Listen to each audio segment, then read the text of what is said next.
अस्सलाम वालेकुम दोस्तों, आपने यूपीएससी और आईएएस के बारे में तो ज़रूर सुना होगा। हम में से कई लोग ऐसे भी होते हैं जो यूपीएससी और आईएएस की एग्ज़ाम देकर अच्छी से अच्छी पोस्ट हासिल करना चाहते हैं, लेकिन कुछ स्टूडेंट्स ऐसे भी होते हैं, पर्टिकुलरली हाई स्कूल स्टूडेंट्स, जो यूपीएससी और आईएएस के बारे में ज़्यादा मालूमात नहीं रखते या कंफ्यूज होते हैं। तो आज आप इस वीडियो को आगे देखते रहिए। मैं आपको इस वीडियो में बताऊंगा यूपीएससी क्या होता है, आईएएस क्या होता है और उसकी तमाम डिटेल मालूमात। मेरा नाम है एहतिशाम काजी। इस वीडियो को लाइक और शेयर ज़रूर कीजिए और इसी तरह के एजुकेशनल वीडियो सबसे पहले देखने के लिए चैनल को सब्सक्राइब कीजिए। अगर आपका कोई क्वेरी या डाउट हो तो कमेंट सेक्शन में कमेंट ज़रूर कीजिएगा। तो देखिए दोस्तों, यूपीएससी जिसका लॉन्ग फॉर्म है यूनियन पब्लिक सर्विस कमीशन, ये इंडिया की सेंट्रल रिक्रूटिंग एजेंसी है। ये एक कॉन्स्टिट्यूशनल बॉडी है जो ऑल इंडिया सर्विसेज और सेंट्रल सर्विसेज की एग्जामिनेशन कंडक्ट करने और मेंबर्स को यानी कैंडिडेट्स को अपॉइंट करने के लिए जिम्मेदार है। यूपीएससी जो एग्ज़ाम्स कंडक्ट करती है वो एग्ज़ाम्स दो हिस्से में तकसीम किए जा सकते हैं, बांटे जा सकते हैं। एक all India services, second central services. तो पहले शुरू करते हैं सेंट्रल सर्विसेज से। सेंट्रल सर्विसेज क्या होते हैं? सेंट्रल सर्विसेज यानी ऐसी सर्विसेज जिसमें अगर आप सिलेक्ट होते हैं तो सेंट्रल गवर्नमेंट के अंडर आप सर्विस करते हैं। उसी तरह से दूसरा हेड जो हमने देखा वो है all India services. All India services के लिए अगर आप सिलेक्ट होते हैं तो ये ऑल इंडिया सर्विसेज के कैंडिडेट को रिक्रूट तो यानी अपॉइंट तो सेंट्रल गवर्नमेंट करती है, लेकिन इन कैंडिडेट्स को अपनी सर्विसेज देना पड़ता है वेरियस स्टेट कैडर्स के अंडर में, यानी अलग अलग स्टेट्स में। और ऑल इंडिया सर्विसेज के लिए जो कैंडिडेट सिलेक्ट होते हैं वो स्टेट गवर्नमेंट और सेंट्रल गवर्नमेंट के लिए अपनी खिदमात देने के जिम्मेदार होते हैं।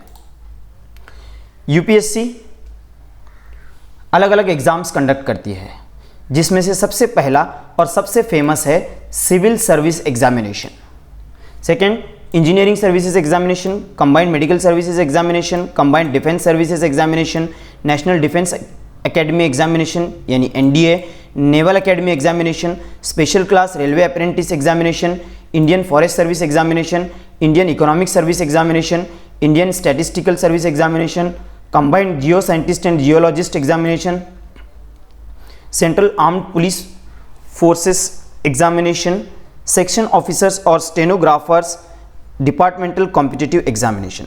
तो यूपीएससी इन एग्जाम्स को कंडक्ट करती है। अब हम देखेंगे जो यूपीएससी अलग अलग एग्जाम्स कंडक्ट करती है उसमें से फर्स्ट सिविल सर्विस एग्जामिनेशन की एक्स्ट्रा मालूमात। अभी तक तो आप समझ गए होंगे civil services examination UPSC conduct करती है। यूपीएससी और आईएएस का बीच का फ़र्क अब आपको समझाऊंगा। यूपीएससी एक ऐसी बॉडी है जो एग्ज़ाम्स कंडक्ट करती है और वेरियस पोस्ट्स के लिए कैंडिडेट्स को रिकमेंड करती है। और आईएएस क्या होता है? ये ऑल इंडिया सर्विसेज के अंडर में एक सर्विस होती है, इंडियन एडमिनिस्ट्रेटिव सर्विस। आप यूपीएससी के एग्ज़ाम सिविल सर्विस एग्जामिनेशन देने के बाद अगर उसको क्लियर करते हैं और उसमें अच्छे नंबर से कामयाब होते हैं यानी हाईएस्ट नंबर से, तो आपको आईएएस का ग्रेड मिलता है। आईएएस का ग्रेड मिलने के बाद आप किस पोस्ट पर जा सकते हैं? कौन सी पोस्ट आपको मिलेगी? तो डिस्ट्रिक्ट कलेक्टर, जिसे डिस्ट्रिक्ट मजिस्ट्रेट भी कहा जाता है, commissioner of the municipal corporation और इसी तरह के बड़े बड़े पोस्ट्स। उसी तरह से यूपीएससी की सिविल सर्विस एग्जामिनेशन पास करने के बाद ऑल इंडिया सर्विसेज में आप आईपीएस के लिए सिलेक्ट हो सकते हैं, इंडियन पुलिस सर्विस। थर्ड है इंडियन फॉरेस्ट सर्विस। तो इस तरह से ये हुए ऑल इंडिया सर्विसेज। उसी तरह से अगर आप यूपीएससी के एग्ज़ाम कामयाब होते हैं, अच्छे नंबर से कामयाब होते हैं, तो सेंट्रल सर्विसेज के लिए भी आपका अपॉइंटमेंट हो सकता है। सेंट्रल सर्विसेज में कौन कौन से सर्विसेज आते हैं ये आपके सामने स्क्रीन पर मौजूद है। Indian foreign service, Indian audit and account service, Indian civil account service, Indian corporate law service, Indian defence account service, Indian defence state service, Indian information service, Indian ordnance factories service, Indian post and telecommunication accounts and finance service, Indian postal service, Indian railway account service, Indian railway personal service, Indian railway traffic service, Indian revenue service, IRS, CNSE, Indian trade service, railway protection force. तो ये हैं UPSC की civil service examination पास होने के बाद आपको जो post मिल सकते हैं वो। तो फिर एक बार देखिए, अगर आप सिविल सर्विस के एग्जामिनेशन अच्छे नंबर से, हाईएस्ट नंबर से पास होते हैं तो आपको ये ग्रेड मिलेंगे, IAS, IPS and Indian forest service IFS। फिर उसके बाद सेंट्रल सर्विस के लिए भी आप रिकमेंड हो सकते हैं, जिसमें हमने अभी देखा ये तमाम किस्म के पोस्ट्स और सर्विसेज। अब सवाल आता है, ये यूपीएससी जो एग्ज़ाम कंडक्ट करती है उसका पैटर्न किस तरह से होता है।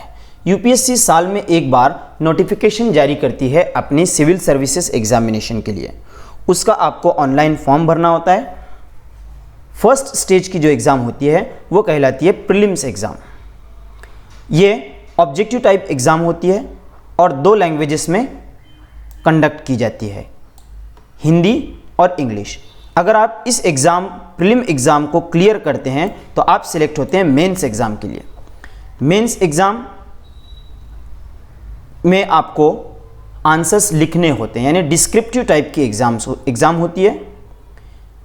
अगर आपने इसको भी क्लियर कर लिया तो आप अगले पड़ाव की तरफ जाएंगे, वो है इंटरव्यू। अगर इंटरव्यू भी आप क्लियर कर लेते हैं तो आपको आपके मार्क्स के बिना पर अलग अलग सर्विसेज के लिए रिकमेंड किया जाता है।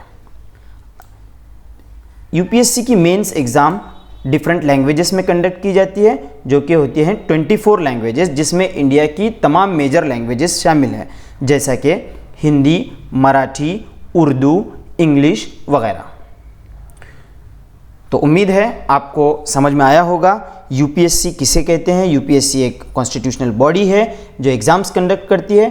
IAS किसे कहते हैं, यूपीएससी की सिविल सर्विस एग्जामिनेशन पास करने के बाद जो ग्रेड हमें मिलता है, जो सर्विस हमें अलॉट होती है, वो है IAS।